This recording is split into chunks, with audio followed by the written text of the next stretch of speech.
What is the best source of vegetarian protein in India? In today's video, I am going to be giving you an answer, but in order to get to the answer, we're going to science the shit out of it. Number one source, paneer. Niklo, paneer. Ugh. What's good, everybody?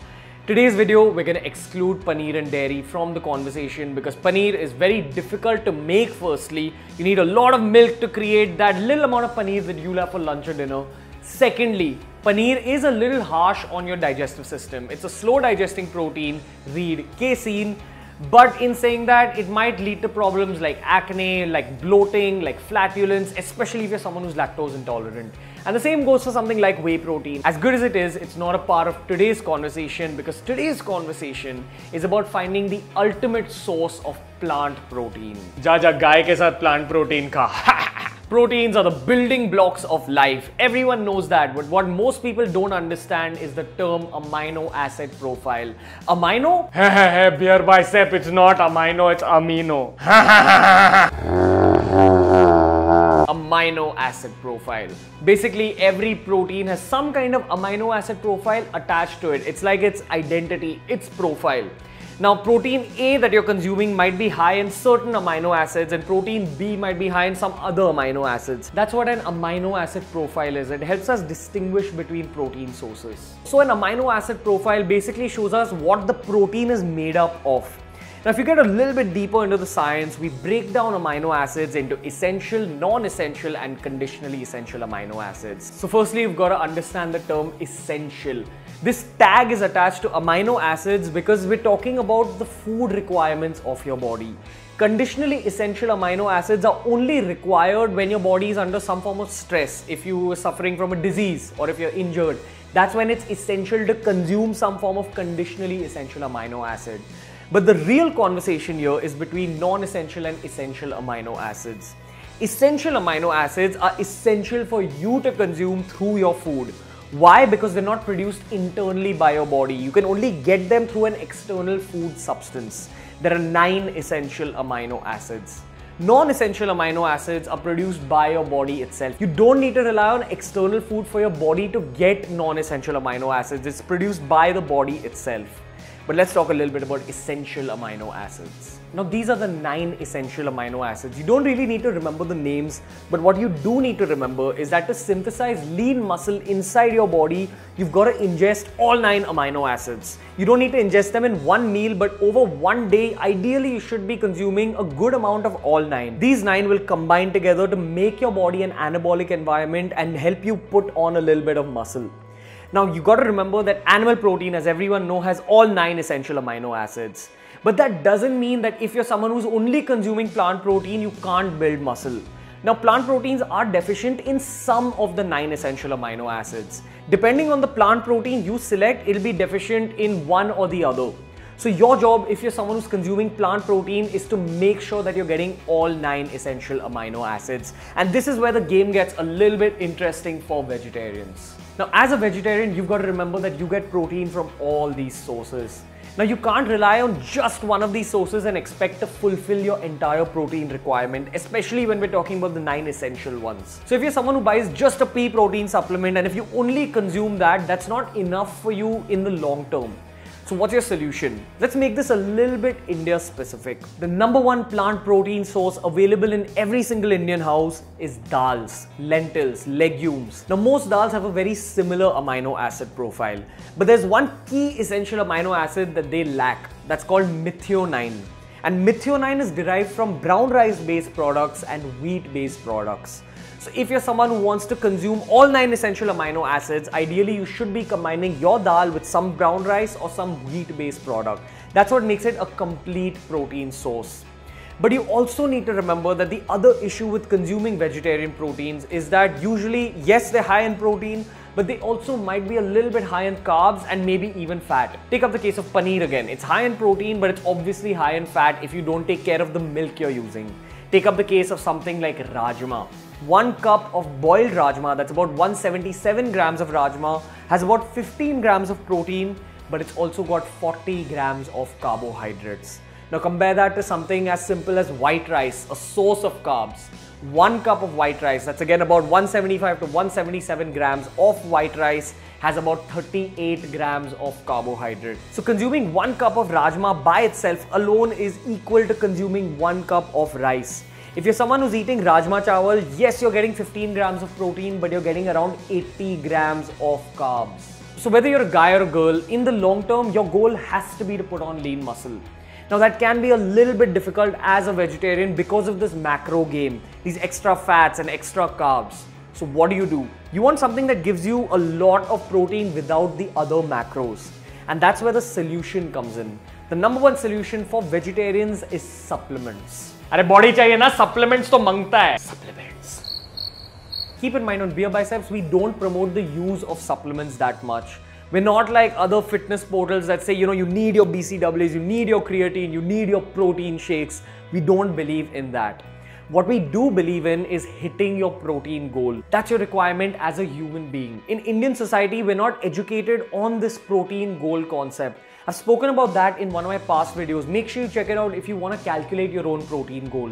But the minimum amount of protein you need just to lead a healthy life is a gram of protein per kilogram of body weight. If you're a 60 kg individual, you need about 60 grams of protein, which is a lot of protein, and you may not be able to get that through just the food sources that you're relying on. As I said earlier, if you're having that plate of rajma chawal, you'll get about 20 grams of protein. 5 from the rice, 15 from the rajma. Just 20 grams of protein, but you're also consuming 80 grams of carbohydrate with that. That's where your solution comes in as protein shakes. Now you've got two options, whey proteins and plant-derived proteins. As I said in the beginning of this video, we're not going to get into the science of whey proteins. I've covered that in other videos.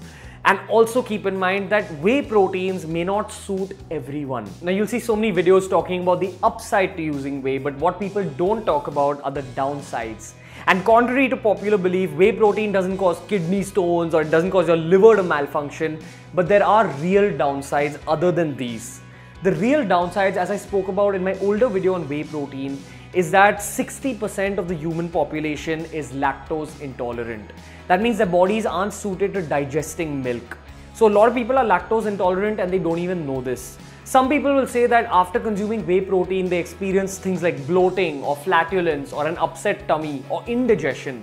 Those are all signs of being lactose intolerant. Your body is not capable of digesting that concentrated form of dairy. Secondly, we're talking about a very common gymmer's issue, acne. Especially in India, you'll see a lot of gymmers suffering from acne.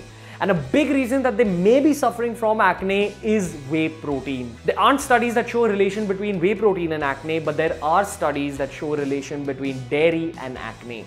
And whey protein is a very concentrated form of dairy. And the third very important downside to using whey proteins in India especially is all the adulteration that happens in the Indian whey protein industry.